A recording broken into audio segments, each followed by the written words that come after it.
Hello, ladies and gents. It's been a little while, but we are back to talk all things Tottenham with my amazing, I'm not going to say guest anymore. I feel like you're my co-host with Wes. So, Wes, how are you, my friend?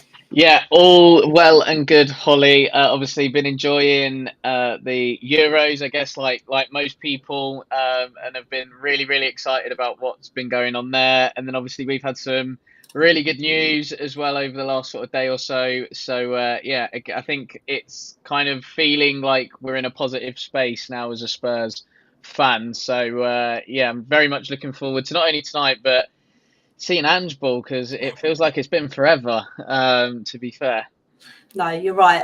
As much as I'm loving the Euros, I do want Ange Ball to be back, and that's why I kind of thought I think it's the right time to maybe bring a bit more Spurs content back to life because it has been a little while. But as we all know, this show is sponsored by the amazing Kofa. So, Wes, I'm going to let you far away and let everybody know what Kofa is.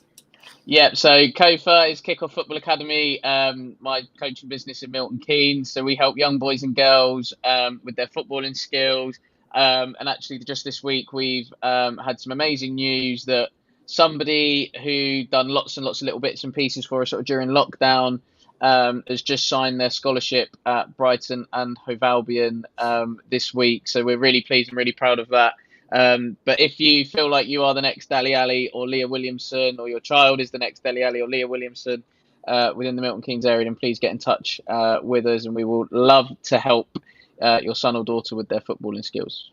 Cracking stuff, and that's awesome news as well, by the way, by the scholarship. So well done, Wes. But we're going to crack on with tonight's show. Obviously, welcome to everybody else as well that's in the chat. Make sure you get your comments in and to talk all about transfers. But we're going to talk about transfers straight away, and one that's got over the line, and that is Archie Gray. So, Wes, I'm going to come to you. What is your first take on it? We've got a player into the club nice and early. How are you feeling?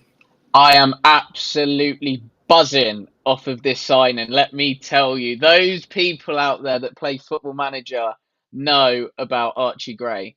All right. I believe as well he is the most signed player from Football Manager 2024 as well, which is really good and really nice. But I think he's just a player that's going to fit what we do really well. And yeah, I think finally, as a football club, we are being proactive in the transfer market as opposed to being reactive. So yeah, I am really buzzing with this one. And I think that's the thing as well, obviously, because we always talk about how we're not very proactive, we like to be reactive, and it feels like we're actually getting off the mark. And the thing is, as well, obviously, lots of people say that the fee's quite steep, but when you look at the fact that Rodon's gone the other way, I think it's a pretty decent deal, do you not think?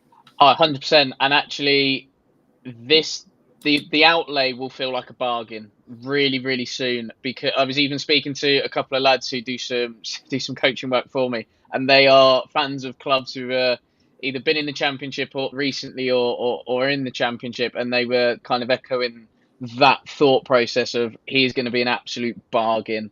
Noises coming out of his camp almost is and people that have worked with him is that he's going to be an absolute superstar, and he's like one of the best things to come out of English football for a long time. I mean, to be in playing regularly in the championship at sort of like 17 18 is big enough as it is, but then to also do it whilst playing out of your primary position, because he did come through as a central midfield player, but Daniel Farker played him a lot at right back, and I think you do hear sometimes of players from midfield that end up at fullback. Don't ask why. It's one of the strangest things, really, in football. Like usually, you'd say, well, a centre back might end up as a fullback, or they might go into midfield.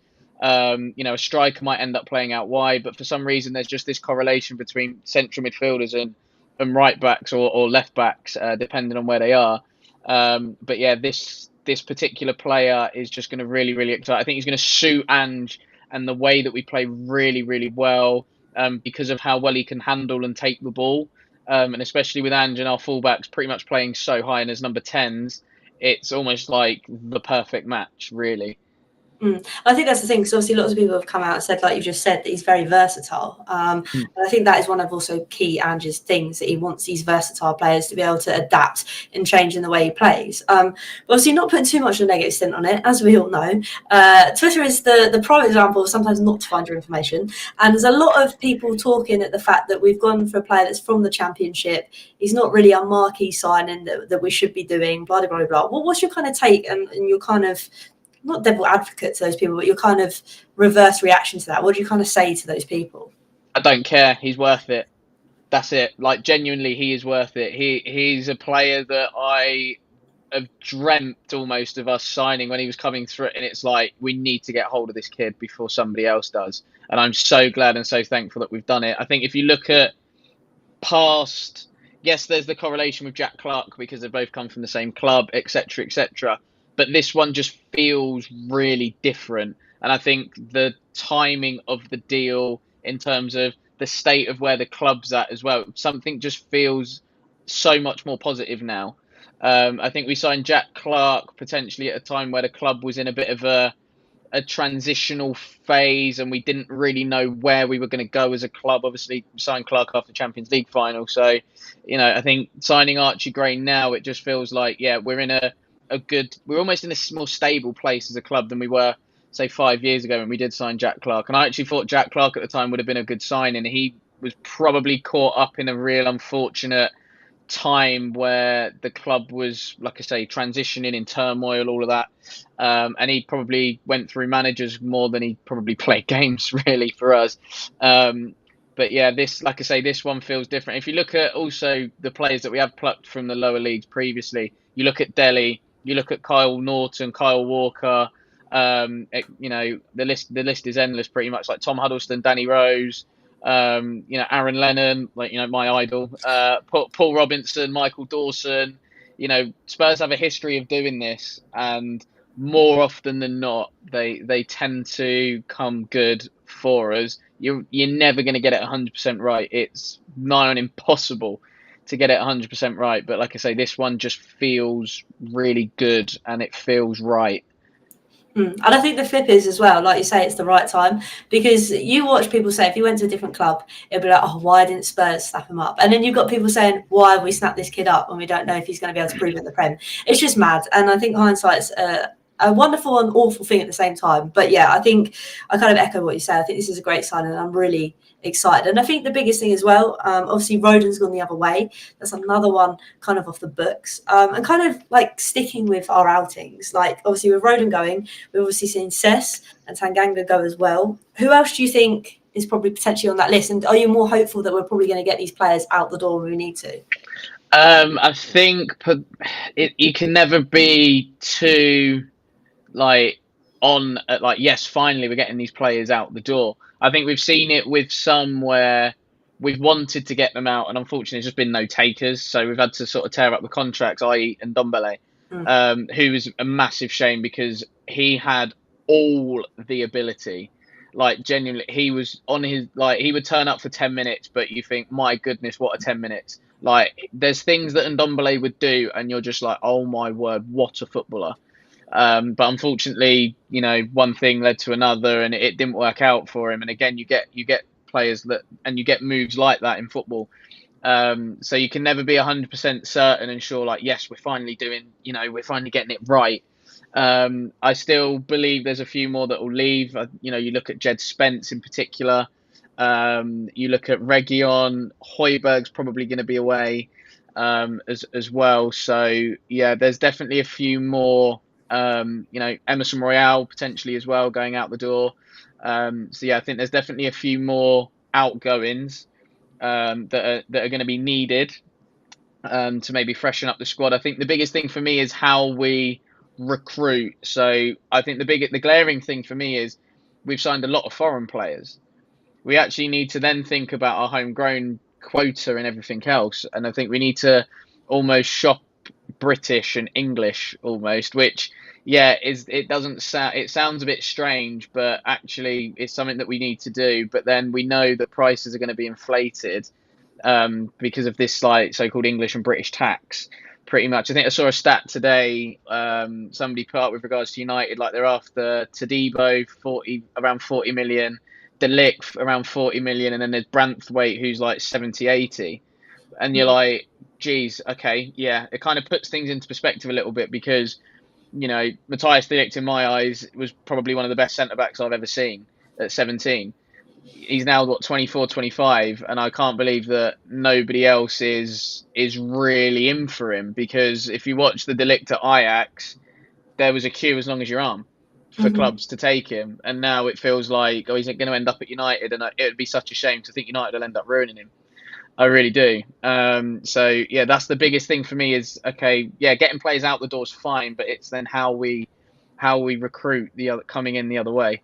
So I'm with you, and it kind of leads nicely onto the next point, because obviously there's one man as well that's been on everybody's lips and that's been at the Euros, and that is Eze, and he's definitely going to come with obviously that British and English tax. So that being said, there's been a lot of talk about, now that we've got Archie Gray in, are we going to have the funds to go and get someone like Eze? What's your kind of take on that? I mean, it's silly to ask me, do you want Eze? Because I think we all do, but what's your kind of take on that? Yeah, I think it's just infuriating because we could have had Eze for 20 million when he was at QPR. Now we're paying 3 times the amount to get him out of Palace. So that's why I'm more pleased with the Archie Gray deal, and that's the sense of being proactive, is that we've spotted somebody, the data backs up, what the scouts have seen, whether that's video or live scouting. And then we've decided to act at a really good time. Eze, no one's gonna grumble if he rocks up in a Spurs shirt. He's got the X factor. He can do things off the cuff. He's got that ability to glide past players instead of just taking them on. There is a massive difference in the way that a player does it. Like, you see very few players that glide across the football pitch. Eze is definitely one of those. Do I think we'll do it? I bloody hope so, because if we don't, somebody else 100% will, and we will be kicking ourselves to then go, what could have been? But having said that, do I want Eze in? Of course, but then what I don't want is it to be then to the detriment of, say, for example, Lucas Bergvall. And I mean that in the sense of, I don't want Lucas Bergvall's pathway into the first team to be too blocked, because you've got Maddison, who's 27, Eze 25. So if Bergvall is then also in, they're all vying for that same position. Yes, it's great to have options, but from Bergvall's point of view now, he's thinking, well, okay, yeah, I want to get in, and I'm going to prove to Ange that I deserve to be in, but I've then got 2 players of real high quality ahead of me in the team, so that's what I want to avoid, if that makes sense. No, I'm with you, and I think that's a sensible thing to think. I think for me, though, the amount of games we're going to have next season also kind of makes me feel that maybe that progression into the first team for Lucas could be potential, even if we do get Eze, if that makes sense. Yeah, no, take that into account as well. Obviously, we've got the Europa League campaign. We don't particularly know who we're going to face in the group stage, and I think the actual strength of the Europa League over the last couple of years, the argument with the introduction of the Conference Leagues actually made the Europa League stronger. So it'll be interesting, I think, from a Spurs perspective, to see how we attack the competition. Like, are we going to use it as a bit of a rotational basis like we have done previously, or are we going to go, sod it, we're in for this and we're going to win it, and we're going to go to win it? And so the Thursday teams will be really, really strong. So it'll be interesting from a Spurs point of view to see how we manage our squad with those extra games. No, I'm with you. And as we say that, everybody's come in from Alan's stream. So thank you again, Alan. You have lots of skills to be able to do that. I really appreciate it. Welcome to everybody that's coming in. Hope you had a good show, Alan. We're just talking about, obviously, transfers at the minute, 'cause it's been a little while since we've done a show like this. But as we've spoken a bit about attack and going into the Europa League next season, I want to talk about obviously strikers, because I think that's probably another thing that we need to tick off on our transfer list this summer. So we'll start with, there's a couple of names that have been floating around. Obviously, we've got Tony, Jonathan David. Those two for you. Obviously, there's been a lot of talk about Tony and maybe his attitude, but after seeing him in the Euros the other night when he came on, we have a point to prove. It's safe to say I don't mind a little bit of Tony. What are you saying, Wes? Yes, and it's still a no from me. I don't know what it is about but just as a footballer, it's just one of those where I struggle to get. I struggle to get it. I Mm-hmm. really do. Like, listen, I might meet Ivan Toney in the street, right, and I'll think he's an absolute what a geezer, what a guy, right? But there's just something about him as a footballer that puts me off. Like, you hear Southgate saying that he was disgusted to come on with like a minute to go, and I'm thinking it's not like Ivan Toney's got 50, 60 caps in the bag previously. Do you know what I mean? I'm not saying he should be grateful to get the opportunity, but like kind of know your level and know where you sit in terms of the ranking of England centre forwards. Do you know what I mean? I see. No, I don't think Ivan guarantees 20 goals for Tottenham. I genuinely don't. You look at his club form at Brentford. All right, yes, he had a long ban, which was his own fault. But he came back, scored in a couple of games, and then went really, really quiet. So again, that is a big concern for me. It's and the reason that's a concern is the outlay. Again, not going to be his fault, but when you're shelling out that amount of money on a centre forward that's going to be your main man, you need them to kind of deliver a little bit more, and that's what I would want from. If Tony was say 22, there's a little bit more wriggle room because he's still got room for growth. He's 28. So he's kind of entering his prime years now as a centre forward. So yeah, it's just a bit of there's just something that's really turning me off Ivan Toney at the minute. No, I'm with you. I think it's just like you said. Don't get me wrong. I think I would be pissed if I had 1 minute of coming on to try and score. I mean, guaranteed he managed to do something. But I think you're right. Maybe it's just his personnel. Would he come into the team and maybe upset the dressing room a little bit? I mean, we've seen that before with players kind of do that. But another one is obviously Jonathan David. Now, I'm not going to sit here and lie. I don't really know a lot about the geezer. So, Wes, I'll let you fire away with this one that's been floating around. Yeah, Jonathan David's an interesting one. I think he's got 1 year left on his Lille contract, which would appeal, obviously, to Mr. Levy because he could get him a little bit cheaper.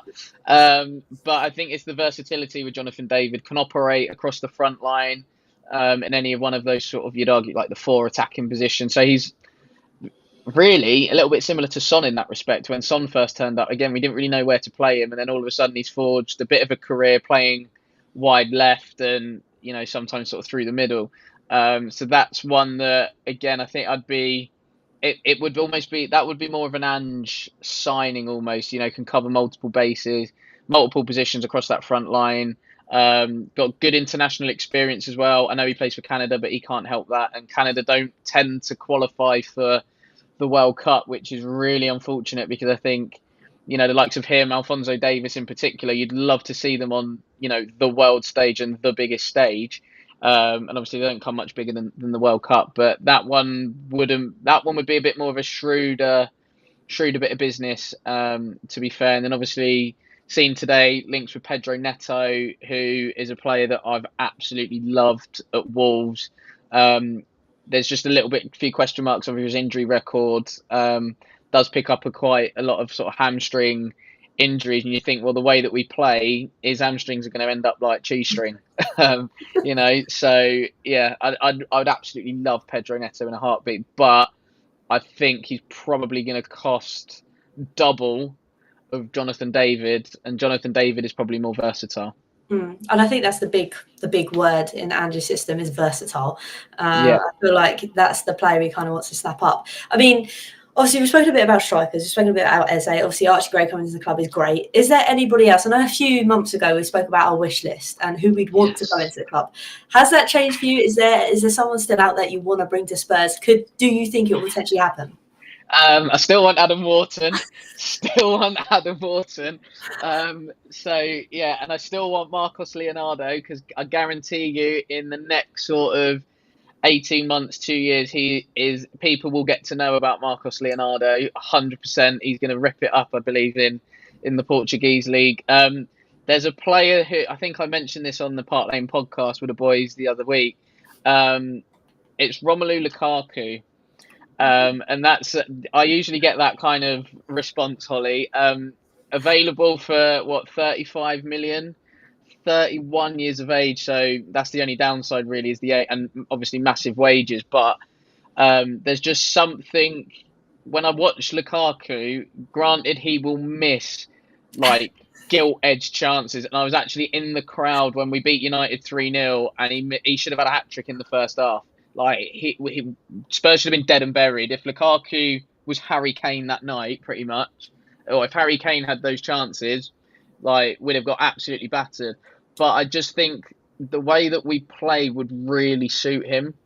I think he's much better with his back to goal than Tony. I think he's quicker than Tony as well. So if we are under the caution, you want to run in behind and you want your striker to run in behind. I think Lukaku can do that. And I don't think anybody would actually want to face Romelu Lukaku running at him because of his size. I think he gets a lot of bad press really for his first touch, but I think there was a bit of play from Belgium in one of their group games in the Euros where the ball just came into him. He made it stick. He laid it off, and I'm just thinking that would be perfect for us. Like, think if you get Maddison in and around, or Eze, for example, if we're to sign Eze or Bergvall, like in and around Lukaku, and he is playing with his back to goal. If he's laying those off, then the attacking midfielder, that number 10, would probably get more goals. And I think actually he'd strike up a really good relationship with Son coming in off that. If Son's coming in off that left hand side.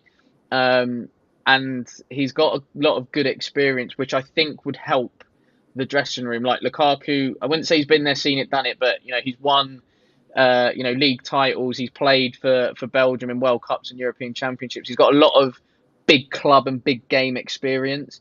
So yeah, I think that is one that I would really, really like to see happen. But I can't see it. I just can't see it because Chelsea aren't going to want to deal with us. He's on over 300 grand a week. He's 31, like I say. So, yeah. I mean, if he is to move, he's probably got one last move in the locker. He's probably going to have to take a big pay cut if he is going to want to leave. So, yeah, I think Lukaku for me would be. I could think of a lot worse, put it that way, than us signing Romelu Lukaku.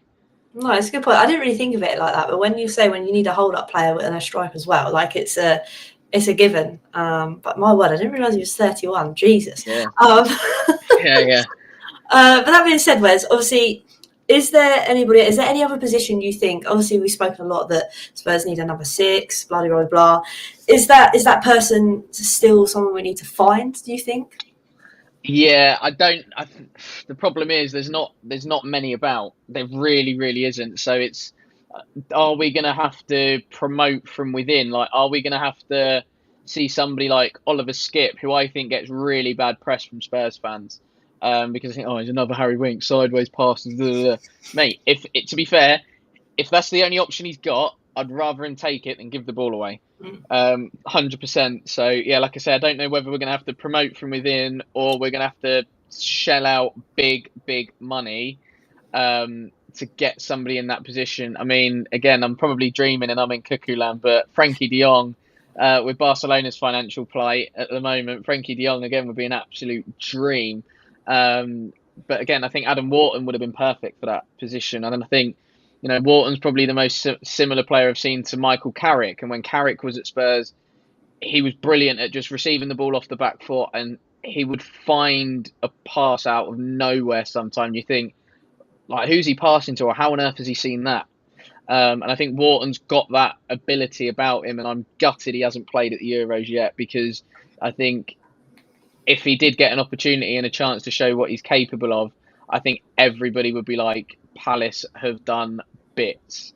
So I think he's going to absolutely fly at Palace this coming season, and I'm tipping them to be a dark horse for Europe this coming season. Palace, they've just signed Kamada as well on a free, who the manager had for when he was at Frankfurt, and to get him on a free is a quality bit of business from a Palace perspective. So yeah, I think with regards to the 6, not much out there. We might have to promote from within. You look at someone like Tyrese Hall, maybe, who the clips that I've seen looks like press resistant. Like you just can't. Like he's one of them that will. It's like now you see it, now you don't type of thing. When he's on the ball.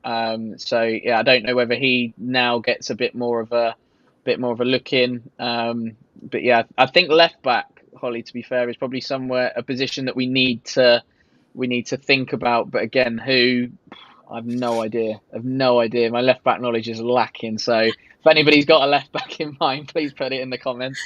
I say your knowledge is better than my non-existent one, so it's fine. I just sit here and ask the questions. Yeah.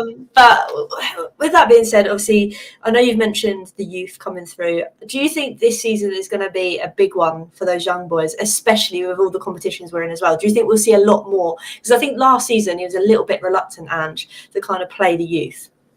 Yeah, I don't know if reluctant is the right word because there's one thing chucking a kid in when you've won 5, 6 games on the bounce and you're 3-0 up in a game and 10, 15 minutes to go. Yeah, chuck the game's dead. Like you have to remember when the likes of Donnelly and Santiago were coming on the bench for Spurs, it was genuinely because we had no one else.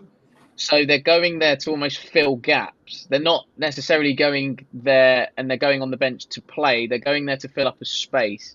And so you have to be really, really careful about when you introduce these players into the first team and into, the Premier League in particular, because who's to say that, for example, when Donnelly was coming off the bench here and there, he gives the ball away. All of a sudden, it then leads to an opposition goal and we're going, fuck, what's Ange bringing him on for? Or, do you know what I mean? Like and then all of a sudden you don't see him again because it's that thing of, well, we tried and it didn't work. And I think Troy Parrott has probably been guilty of that. So there's, from my perspective, there's every expectation that Troy Parrott leaves for me this summer. Like he's 22 now, not really had, he's had a good loan and his one before that obviously was amazing because he was at MK. But then before that, he's had 2 loans that have gone all right. And he's 22 now, and you're there okay, it's make or break for you now. But yeah, I wouldn't say reluctant of Ange. I just think it's all about timing and when you do it. Like Poch was fortunate that he could do it because Poch ran everything at the football club. Like his philosophy was going right the way through the club. Ange hasn't got there yet. I would love for him to do it, of course, and I think every Spurs fan would love for us to see, our young players coming through and shining within our first team. But we have to be really, really careful what we do with young players, and that's me with my coaching head on, my youth development head, as well as my fan head up. We have to be careful because we could end up killing them. So I'm hoping we get a nice Europa League group where we can blood some of these youngsters in when we're out in Baku or wherever we are next year or in the Europa League. No, it's going to be exciting. And you are right. I think it is about timing. I think as Spurs fans, when we see our youth players come through, we're itching to see them perform on the big stage. And I think that is the problem half the time. But I think it'll definitely come. But Wes, it's been great. I know we're going to probably do a few more transfer shows before the transfer window slams shut. But at the moment, how are you feeling about the rest of the transfer window? I'm feeling okay. I think there's obviously some work that needs to be done within the club. I would probably anticipate that the club have already prepped for what they're going to do this window. I also think we would have probably gone in for Conor Gallagher, but it feels like the goalposts have moved and shifted on that one. I think that's potentially where the links of Jacob Ramsey have come in from, because the club would have shortlisted God knows how many players for just that one position. I'd hate to think how many players that the club are going through from scout reports and sifting through then data from those players that are getting recommended from the scouting department. But yeah, like I say, there's work to do. Whether we do all of it, I don't know. I think my pessimistic head is telling me we'll do some of it now, some in January in terms of probably outgoings, and then this time next year we will probably be in a much better, healthier place where it's a case of minor tweaks here and there. But then I think we almost got to that. In fact, we did get to that under Poch. And then that's why we didn't sign anybody for 3 windows, because we felt we were in a place where we had everything we needed. And then it just turned out that we then ended up standing still and regressing 5 years backwards. And, we're sort of paying for it now. But, the club feels like they've had a change in emphasis in what they're doing, gone more data driven, which is fine. But, there'll still be scouts out there doing some work now, or watching video clips. Even now, like with the Euros and Copa America being on, there's going to be some players that are going to be moving. I even saw an article today from the Northampton town manager saying how the Euros is affecting business being done, across the board. So, and Northampton are in League One, so God knows what it's like. Premier League, never mind top end Premier League. Do you know what I mean? So, yeah, I think we're in a decent place. Buzzing with Archie Gray. I think that one's going to be a class sign-in. So yeah, fingers crossed for the season ahead, and I hope that we have a team on the pitch that we can all get behind, and we have obviously a lovely brand of football that we are enjoying, because we can actually go past the halfway line and attack now, which is great. So yeah, I'm looking forward to the remaining days of the transfer window and beyond, 100%. Yeah, it should be good. And it's been amazing tonight, Wes, to talk about Tottenham rather than the Euros, because my God, if I have to talk about Southgate one more time, I'm going to lose my head. So it's been lovely to talk to you, Wes. Also, I want to say a big thank you to everybody else that's been in the chat. Also to Alan as well for the raid. Appreciate it, mate. If you haven't already, make sure you subscribe to Alan, to me, and to Wes. Because, Wes, I'm going to let you do your outro now, so you can get those people that are watching to get your amazing insight elsewhere and where you do it. So far away, Wes. Yeah, I'm going to be a bit boring tonight, Holly, I have to say, because I've just come to realise that I'm pretty much everywhere. So just type my name in onto any social media platform and stuff like that, and I'm sure I will pop up somewhere on, TikTok, Instagram, Twitter, Facebook, YouTube, the lot. So yeah, that's kind of it from me, really. Mate, I want the old one back. I preferred the old outro. It was a lot better. Like, I've rehearsed that from memory. But no, Wes, it's been awesome to have you on. Obviously, we'll get together and decide on the dates, as we know. I'm awful at arranging shows, but I'm sure it'll probably be one, if not next week, in the next couple of weeks. But Wes, it's been amazing. Obviously, this show is sponsored once again by the amazing Kofa, once I find it. So Wes, one more time, far away, tell everybody what Kofa is about. Yeah, so Kickoff Football Academy is my coaching business in Milton Keynes. So we are on the hunt, basically, for the next Dele Alli or Leah Williamson. So we do lots and lots of different sessions. We have one-on-ones, we do mini kickers, we've got our holiday camps coming up, which loads of people have signed up for already, which have been fantastic, but we want more. So if you do have a young budding footballer in the family somewhere in the Milton Keynes area, then please get in touch, because we would love to help them on their footballing journey. Lovely stuff. And that leaves me to say once again, thank you to everybody that's tuned in. Don't forget to like, share, comment and subscribe, all the good stuff. And like I say, the Premier League will be back in no time. We've only got a little bit more Southgate ball to kind of put up with. But until next time, like we always say, come on you Spurs.